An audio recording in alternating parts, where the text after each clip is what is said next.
Hello students, welcome back on our YouTube channel GDC Lite. Today we are going to discuss biotechnology and its application, class 12th, chapter 12 of biology. So guys, biotechnology क्या है? Biotechnology एक ऐसी technology है जहाँ पर हम BIOS का use करके यानी कि लिविंग ऑर्गेनिजम्स का यूज़ करके ह्यूमन वेलफेयर के लिए यूज़फुल प्रोडक्ट्स बनाते हैं. सो गाइस, बायोटेक्नोलॉजी कोई नई चीज़ नहीं है. ये इजिप्शियंस के टाइम से चलती आ रही है क्लासिक फॉर्म में, जिसको हम क्लासिक बायोटेक्नोलॉजी कहते हैं. उन लोगों को जब टर्म नहीं पता थी कि बायोटेक्नोलॉजी क्या होती है, लेकिन वो यूज़ करते आ रहे थे तब से, जैसे कि formation of curd, formation of butter, formation of alcohol, ये सब हमारी क्लासिक बायोटेक्नोलॉजी में आती है और ये बहुत पहले से है. ये कोई नई बात नहीं है हमारे लिए, बस हाँ ये थोड़ी डेवलप होकर आई है और इसको नाम दिया गया है, टर्म दी गई है. अच्छा, तो अब हमें ये देखना है कि हमने बायोटेक्नोलॉजी को कौन कौन सी फील्ड्स में यूज़ किया.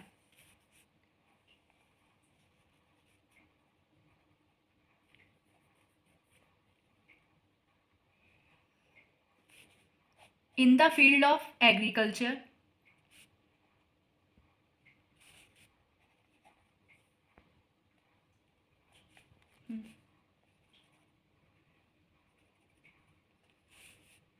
in the field of medicines,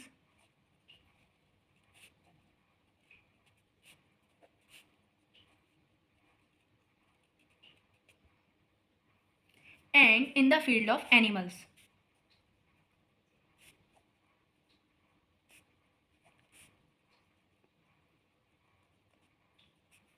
in the field of agriculture के एग्जाम्पल्स हैं गोल्डन राइस,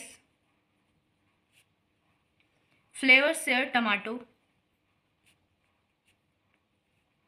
बीटी क्रॉप्स बनाई और हमने ट्रांसजेनिक टोबैको देखा.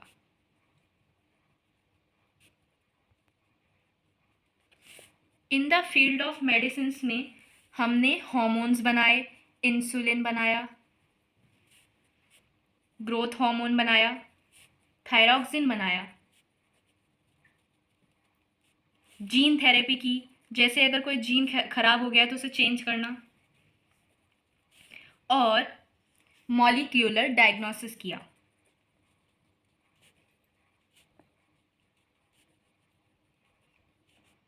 ताकि हम बीमारी को पता लगा सकें और उसे ट्रीट कर सकें.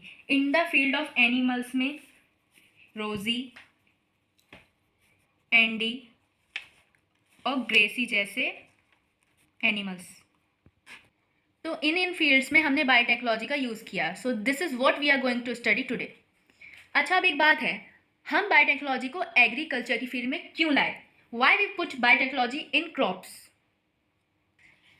ये तो समझ में आता है, मान लो in the field of medicine में हमने इंसुलिन बना ली, ग्रोथ हार्मोन बना दिया, लेकिन एग्रीकल्चर में बायोटेक्नोलॉजी का क्या काम था? Why we put biotechnology in crops? What was the purpose? So purpose was to increase the yield of crops, to make them disease resistant, ताकि वो harsh conditions में भी grow कर सकें, like less water, to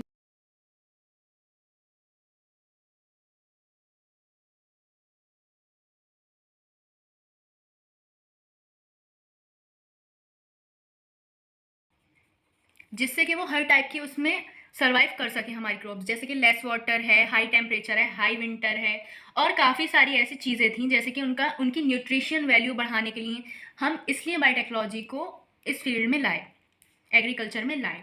अच्छा, अगर हमें high yield crops ही बनानी थी तो उसके लिए हम हाई यील्ड वेराइटीज़ भी तो यूज़ कर सकते थे, जिसकी वजह से ग्रीन रिवॉल्यूशन आया था.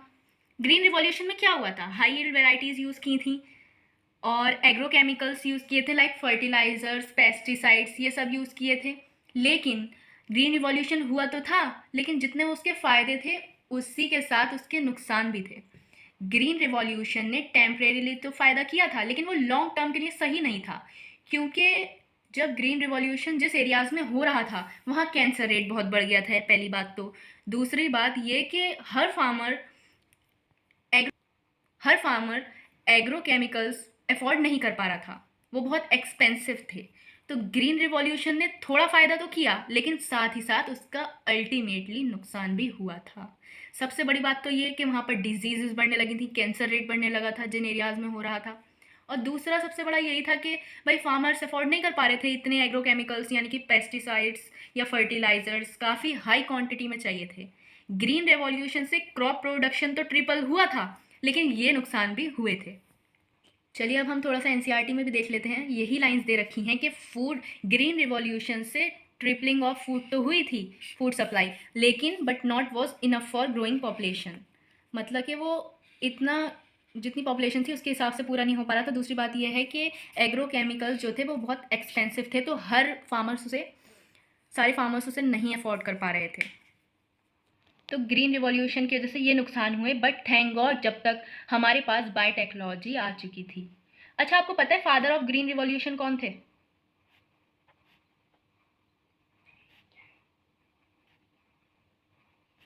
फादर ऑफ ग्रीन रिवॉल्यूशन थे एमएस स्वामीनाथन।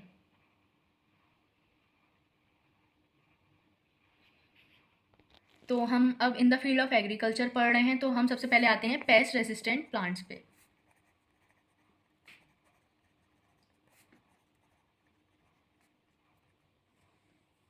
अच्छा, इनका पेस्ट रेसिस्टेंट नाम क्यों है? So that no any insects can pest attacked on these plants. तो इनके दो एग्जाम्पल हैं, दो क्रॉप्स हैं इनकी। पहली है हमारी बीटी क्रॉप, दूसरा है ट्रांसजेनिक टोबैको।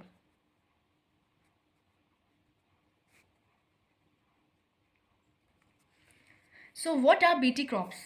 First,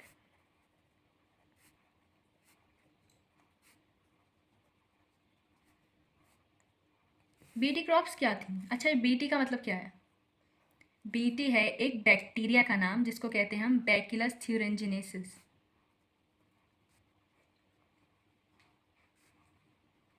ये एक बैक्टीरिया है। तो बीटी क्रॉप्स क्या करती हैं? व्हाट, बल्कि ये बैक्टीरिया क्या करता है? बीटी क्रॉप में इसका क्या यूज़ है?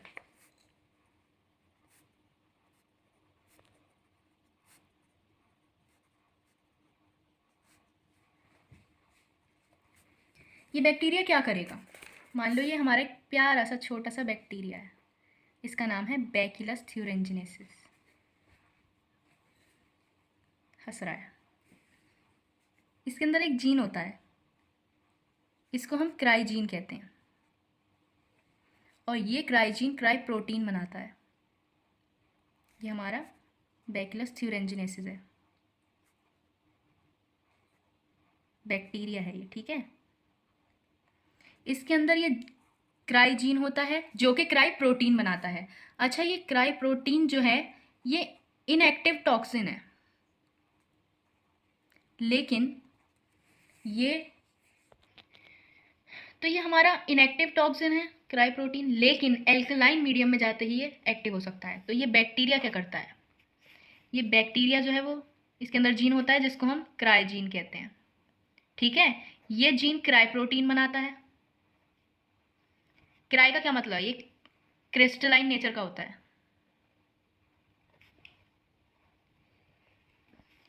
इनएक्टिव होता है, ये प्रोटीन इनएक्टिव होता है। एक बार फिर समझो, बैक्टीरिया जो है उसके अंदर जीन होता है, उसे क्राइजीन कहते हैं। वो क्राइजीन क्राई प्रोटीन बनाता है, ये क्रिस्टलाइन नेचर में है और ये इनएक्टिव प्रोटीन है। मगर ये प्रोटीन जो है ये एल्कलाइन मीडियम में जाते ही एक्टिव हो जाएगा, और एक्टिव होने के बाद क्या होगा? वो टॉक्सिक नेचर का हो जाएगा। अभी तक तो ये इनएक्टिव है, तो इसमें कोई वो नहीं है, नॉन पॉइजनस है ये, ठीक है। लेकिन जैसे ही इसको एल्कलाइन मीडियम मिल जाएगा ये टॉक्सिक हो जाएगा। फिर हम इसे प्रोटॉक्सिन भी कह सकते हैं। But become active in alkaline medium.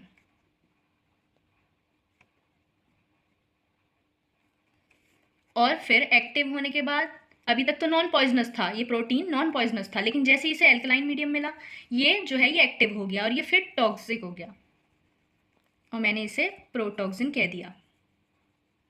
अब हमने क्या किया, इस ये बैक्टीरिया का नेचर था सारा का सारा कि इस बैक्टीरिया के अंदर जीन होता है क्राइजीन, वो जीन क्राई प्रोटीन बनाता है। वो प्रोटीन अभी तक तो इनएक्टिव है, लेकिन जैसे ही उसे एल्कलाइन मीडियम मिलेगा वो एक्टिव हो जाएगा, वो टॉक्सिन हो जाएगा, ठीक है, वो जहर बन जाएगा। तो हमने बैक्टीरिया का, इस प्यारे से बैक्टीरियस थ्यूरेंजिनेसिस बैक्टीरिया का ये नेचर हमने समझ लिया, ठीक है, और इसका हमने फ़ायदा उठा लिया अपनी बीटी क्रॉप्स